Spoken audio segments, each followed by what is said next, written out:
तो यहाँ पर बाणासुर 10 से 12 घंटे महादेव जी की पूजा करता, केवल श्रृंगार करता। तो कुछ संत उन्हें देखते हैं तो उन्होंने कहा कि तुम केवल श्रृंगार करते हो, भक्ति इतनी है तो कोई स्तुति क्यों नहीं गाते, कोई श्लोक नहीं करते, कोई भजन नहीं करते। तो बोले मुझे नहीं आता, तो उसे सिखाया गया। तो वो महादेव जी को मनाता है। महादेव जी बड़े प्रसन्न हुए। महादेव जी ने कहा क्या चाहिए वरदान में। अब देखिए, एक दो स्तुति सीखने से वो ज्ञानी तो नहीं बन गया, इतनी समझ थी नहीं। उसने क्या मांगा, उसने कहा आपका श्रृंगार करने में बड़ा समय लग जाता है, मुझे 1000 हाथ दीजिए, मुझे 1000 हाथ दीजिए। अब भक्त भोले, भगवान उनसे ज्यादा भोले।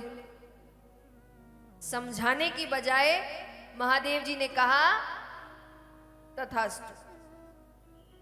अब वो 1000 हाथ माने आप समझ रहे हैं, जो काम 10 घंटे में होता था वो 1 घंटे में होने लगा।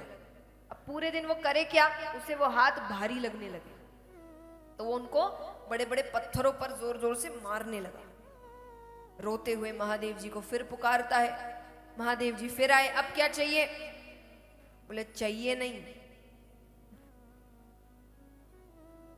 जो दिया वो वापस ले लो। महादेव जी कहते ऐसे दिए हुए वरदान वापस नहीं होते, पर चिंता मत करो, तुम्हें इन हाथों से मुक्त करने श्री कृष्ण आएंगे, तुम्हारा युद्ध होगा उनके साथ। अब वो भगवान का जो भक्त है वो भगवान की शक्ति जानता है। वो डर गया, तो उसने कहा अब आए हैं तो कुछ तो देकर जाइए। तो बोले क्या चाहिए। बोले वचन दीजिए कि जब श्री कृष्ण से मेरा युद्ध होगा तो आप मेरी तरफ से युद्ध करेंगे। महादेव जी ने कहा ठीक है, मैं तुम्हारी तरफ से युद्ध करूंगा। अब ये लीला होने लगती है, भगवान के पुत्र पौत्र इत्यादि होने लगे।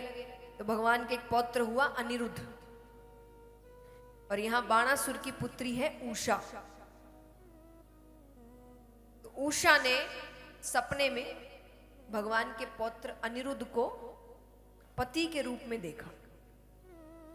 समय समय की बात है, पहले सपने में भी किसी को पति के रूप में देखते थे तो उसी से विवाह करते थे।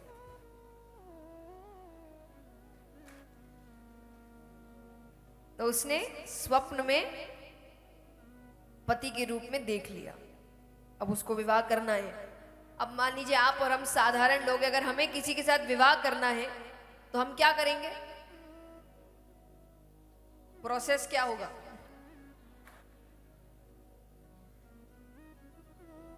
पहले बातचीत करेंगे, दोनों एक दूसरे को समझेंगे, फिर दोनों को अगर सब सही लगा तो परिवारों को कहेंगे, फिर परिवार मिलेंगे, फिर वो सब कुछ मिलकर तय करेंगे कि विवाह करना है कि नहीं। ये एक साधारण तरीका है। पर अब वो किसकी पुत्री है,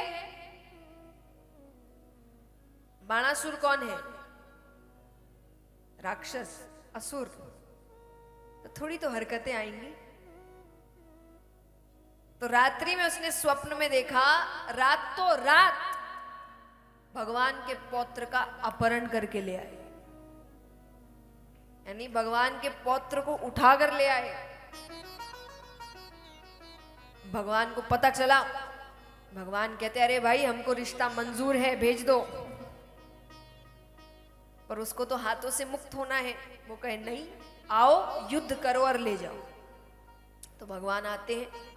अब युद्ध में पहले भगवान पहला तीर चलाते हैं, तो पहले तीर से ही उन 1000 हाथों से उसे मुक्त करते हैं। दूसरा तीर चलाने ही वाले हैं कि महादेव जी बीच में आ जाते कि काम हो गया,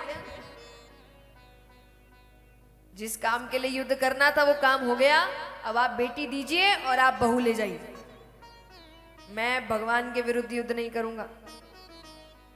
तो भगवान अपने पौत्र और पौत्र वधू के साथ वापस जाते हैं।